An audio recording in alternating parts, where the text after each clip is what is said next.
Hi అండి, welcome to my channel ఆఫ్రికాలో ఆంధ్ర అమ్మాయి. ఈరోజు మనందరికి ఎంతో ఇష్టమైన సేమియా పాయసం గురించి చెప్తాను. ఏంటబ్బా ఏంటి సేమియా పాయసం గురించి చెప్తున్నాను ఏంటబ్బా అనుకుంటున్నారేమో. సేమియా పాయసం అంటే పెళ్ళిళ్ళకి ఏంటి ఏదైనా సరే, పెళ్లి రోజు, పుట్టినరోజు, ఏదైనా ఏ శుభకార్యమైనా సరే ముందుగా మనకు గుర్తొచ్చేది ఏంటండి, సేమియా పాయసమే కదా. ఈ సేమియా పాయసాన్ని 5 నిమిషాల్లో సులభంగా తయారు చేసే విధానం చెప్తున్నానండి. ఎందుకంటే మనం కొంచెం పరిమాణంలోనే చేద్దాము. 1/2 లీటర్ పాలల్లో కావాల్సిన ఇంగ్రీడియంట్స్ చెప్తాను. 1/2 లీటర్ల పాలండి, 100 గ్రాముల సేమియా, 100 గ్రాములు బెల్లం, ఒక 50 నుంచి 100 గ్రాముల వరకు జీడిపప్పులు వేసుకుంటే టేస్ట్గా ఉంటుందండి. జీడిపప్పులు ఇష్టమైన వాళ్ళు కిస్మిస్ కూడా వేసుకోవచ్చండి, నేనైతే వేయట్లేదు. ఇలాచీ పౌడర్ కూడా వేయాలండి. ఇలాచీ పౌడర్ ఇవన్నీ కూడా ముందుగా ప్రిపేర్ చేసుకుని పక్కన పెట్టుకోవాలండి. ఇప్పుడేమో స్టవ్ ఆన్ చేద్దాము. స్టవ్ ఆన్ చేసిన తర్వాత స్టవ్ మీద ఒక బౌల్ పెడుతున్నాను. ఈ బౌల్లో ముందుగా మనం కొంచెం కొద్దిగా నెయ్యి కావాలండి. ఈ సేమియా వేయించడానికి నెయ్యి కావాలి.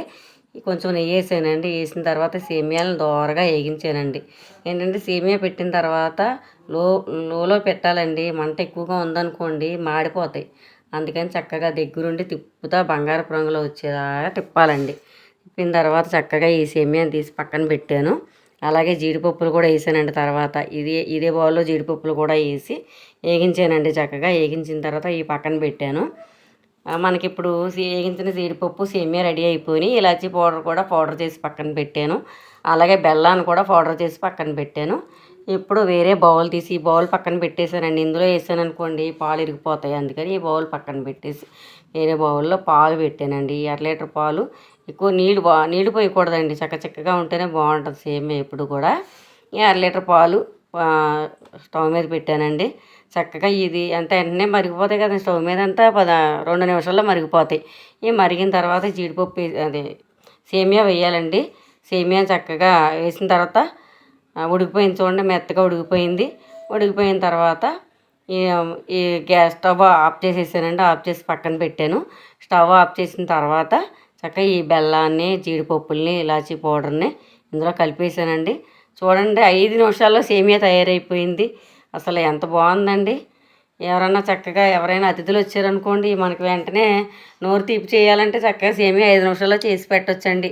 అలాగే ఏడ్చే పిల్లలు ఉన్నారు, గబుక్కుని ఏమీ లేదు తినడానికి, గబుక్కుని 5 నిమిషాల్లో సేమియా చేసి పెట్టచ్చు. ఇలాగ ఎంత బాగుంటుందోనండి. అంతేకాకుండా చాలా చలవ చేస్తుందండి సేమియా, చాలా చలవ చేస్తుంది. కొంతమంది సగ్గుబియ్యం వేసామనుకోండి టైం ఎక్కువ పడుద్ది. అంతేకాకుండా చాలామంది ఇష్టపడరు. పిల్లలు సగ్గుబియ్యం వేస్తే కొంతమంది ఇష్టపడకపోవచ్చు. ఇలా సేమియా అయితే ఇంక అందరూ ఇష్టపడతారండి చక్కగా. కానీ మరీ గట్టి పడకుండా చక్కగా ఇలాగా జారుగా ఉండేలాగా, తాగడానికి వీలుగా ఉండేలాగా బాగుంటుందండి. చూడండి, నేను సర్వ్ చేసాను బౌల్లోకి. ఎంత బాగుందో చూడండి. అసలు మీరు కూడా ట్రై చేసి చూడండి. చేసిన తర్వాత ఎలా ఉన్నదో కామెంట్ బాక్స్లో నాకు కామెంట్ చేయండి. మీరు తయారు చేసిన తర్వాతే పెట్టండి. మనందరికీ ఎంతో ఇష్టమైన సేమియా పాయసం తయారైపోయిందండి.